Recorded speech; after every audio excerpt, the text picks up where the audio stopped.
this video for Candida Hub, we'll be discussing soap and water and using it to wash areas affected by a yeast infection and what exactly that will do. Now, soap and water is readily available, but is it good for yeast? It is perhaps common knowledge that soap and water is a good tool for bacteria, but of course yeast are part of the fungi kingdom and they are not bacteria, so there are some pretty big differences. So to answer this question, let's take a look at some research regarding this issue. A 2014 study published in the Scandinavian Journal of Infectious Diseases used 80 hospital personnel and looked at how various techniques of hand washing would reduce the carriage of Candida on the hands. Now, these hospital personnel were comprised of both men and women, and the study used 4 different disinfectants and various lengths of time for washing the hands with these disinfectants. One of the 4 groups used an alcohol-based hand disinfectant, and this group was comprised of 19 people. The soap and water group was comprised of 26 people, and the group that used alcohol rubbed their hands with it for 30 seconds, and the group that used plain soap and water, they washed for a whole minute. The soap and water group was found to be the worst performing group out of the 4 various hand washing disinfectants used. And 50% of the people in the soap and water group were found to have Candida on their hands. Now, concerning the alcohol-based disinfectant group, the study found that 21.1% of these people had Candida on their hands. So it's clear by this study, soap and water for washing an area such as the hands is a very poor choice, as it was the least able to remove Candida from the hands out of all the 4 different disinfectants used in the study. The study states also that soap and water is not a very good choice when it comes to sanitizing the hands, due to the fact that soap and water can irritate the skin, requires more time, and is just not as good at getting rid of germs. The next study we will examine tried to find out how well soap would work at inhibiting or stopping the development of Candida. The study was published in 2012 in the International Journal of Plant, Animal, and Environmental Sciences. The study looked at 3 different categories of soap. One category included local soaps, the next included detergents, and finally the third included industrial soaps. Now, these soaps were tested on a fairly comprehensive group of Candida strains. 129 different strains of Candida were used in the study, and of these, 43 strains were comprised of Candida albicans.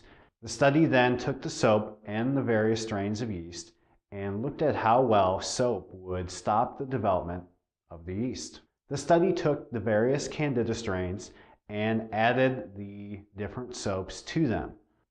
The Candida and soap mixtures were allowed to sit for 24 to 48 hours at 35 degrees centigrade.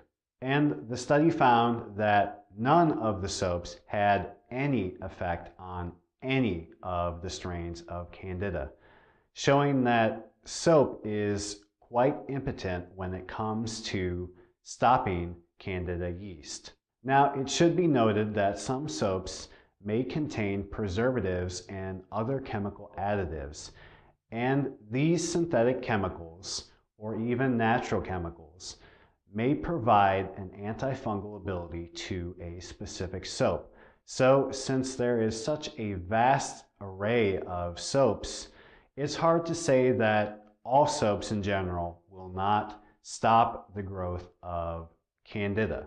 But I think it's safe to say that in general, plain soap is not going to be of much benefit at all for killing or halting the growth of Candida yeast. Also, a key thing to remember is if you want to use soap and water as a douche in the vagina, typically soap has a pH of around 10 to 12 and is extremely alkaline. Now, yes, it's going to be safe to mix some soap and water and douche with it, but you're going to greatly alkalinize your vagina, possibly disrupt the bacterial flora in the vagina, and you may very well create an even worse situation for that area when it comes to being invaded by yeast. So please, it's a very wise course of action to refrain from douching with soap and water. Also, to get perhaps one of the best soaps for yeast infection, you're going to want to look for a soap with a pH of around 5. The skin is naturally slightly acidic, and when you use a highly alkaline soap, which almost all soaps are, you're going to disrupt the acid barrier of the skin, and you're going to neutralize the natural acidic pH of your skin. Now, Candida do not prefer to live in an acidic environment. They like it a little bit more alkaline. So you may want to locate some type of soap that has, again, an acidic pH and also contains some antifungal elements. This may be a very important prophylaxis or preventative measure you can take to help stop yeast on the skin. But again, you may not even want to use such a soap as a douche. Rather, you should opt for other natural items such as apple cider vinegar and essential oils mixed together to use as a douche. Well, for more information on this topic, you can check out our article on Candida Hub. The link, of course, is below in the description. And there you can find out a lot more information about this topic and additional research to investigate. Additionally, if you'd like to find out about a natural solution for yeast infections that will eliminate them in 12 hours time, you can find out more again at the same page on Candida Hub, which of course is linked below in the description. And using this program, you can be free of your yeast infection in just 12 hours. So in about 1 day's time, your yeast infection could be a thing of the past. And it can also help stop repeat yeast infections. So if you've been struggling with recurrent vaginal candidiasis or some other type of yeast infection, this book may be the answer for you to stop this problem permanently and help you get your life and your health back. All right, well, hey, thank you so very much for watching. I hope you enjoyed this video and I hope it answered your questions. Get better very soon, guys. See ya.